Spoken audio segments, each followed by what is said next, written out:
the All-Star game. This is an All-Star game hyphen with controversy. And a lot of unhappy people about what's transpired in the last 10 days as we go to Tuesday night's game in Atlanta. 15 players have already pulled out of this All-Star game. Wow. The unique group of players who were voted in by the fans, and then the rest of the roster that was added by the players' vote and the managers, awful lot of guys have stepped away. Some of it by virtue of injury, a bunch of it by pitchers who just thrown games on Saturday and Sunday who are not ready to be able to pitch on Tuesday, and a whole bunch of other guys just don't want to go for a wide variety of reasons. 15 guys have pulled out, including 7 pitchers. It'll be fun to see because the 2 electric starters in Major League Baseball, Kubel from Detroit, Tarek Kubel, and Paul Steens of Pittsburgh, they're going to be the starting pitchers. That's going to be fun. We don't know who else is going to throw after each of those guys probably goes 1 inning. A lot of controversy over Jacob Misiorowski, the bright, young, hard-throwing right-hander rookie, Milwaukee. He was named at the last minute as a replacement. But what's got really people incensed, including the entire Philadelphia Philly organization, is that Misiorowski's only pitched 5 games in the first half of the season. He's 4-1. He's been dominant, throws a 100-mile-an-hour fastball, but he's only pitched 5 games. You got guys that have been there the whole season, putting up really good numbers, notably a bunch of pitchers in Philadelphia. And you got guys that have been longtime major leaguers, who put in a lot of years having banner seasons, and they don't get consideration. And all of a sudden, players are barking that Major League Baseball's made this a one-night stand, and guys who deserve to get there aren't there because we're looking for somebody flashy. That's where the slug line came that you put on the board. They're starting to call this All-Star game Savannah Banana Baseball. They think there's just too many antics wrapped around this. And then we got a home run derby. And a whole bunch of names who baseball wanted to go said no. Injury factor, wear and tear factor, don't want to screw up my mechanics.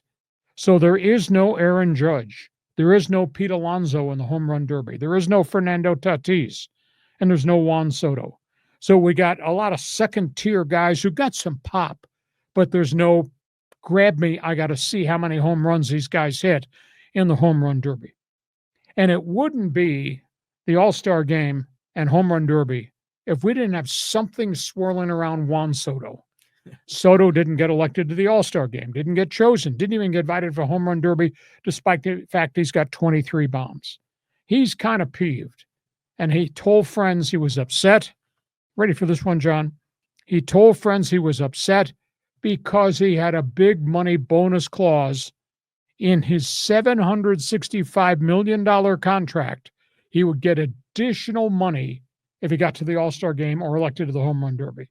So he's peeved that Mr. Richman is not getting this additional bonus segment. So there's a lot of people out there who think that this has become the Savannah Bananas, and it's not what it could be, should be, has been in years gone by. And there's been great heritage to the All-Star games and great events in the All-Star games and big plays in the All-Star games, but this has just a different feel. It's a much younger roster. I think there's 19 first-time players now in the Midsummer Night's Classic.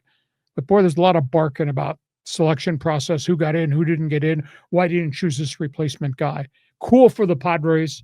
3 of their 4 relievers are in the All-Star game. Felt bad. Nick Pivetta should probably be there. He's 9-2, could have been 11-2 this season. I think Pivetta should have gotten this once-in-a-lifetime opportunity there. But that's all things Midsummer Night's Classics. You want to talk All-Star game, or you're going to talk to me about Savannah Banana Baseball?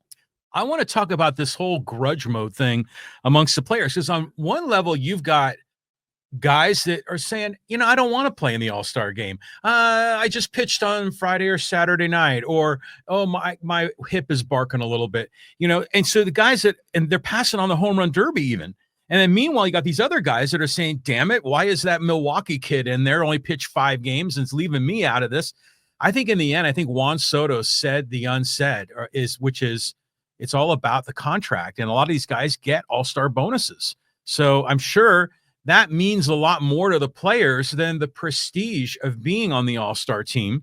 Because remember when we were younger, it was a big deal to be in the Yes. All-Star game, and now it's just sort of meh. You know, it's like the way the slam dunk contest has turned into in the NBA. It's lost its pizzazz. So I don't know. I frankly, I like seeing that Brewer kid there. I mean, this is a showcase event for the sport. So I say bring him on.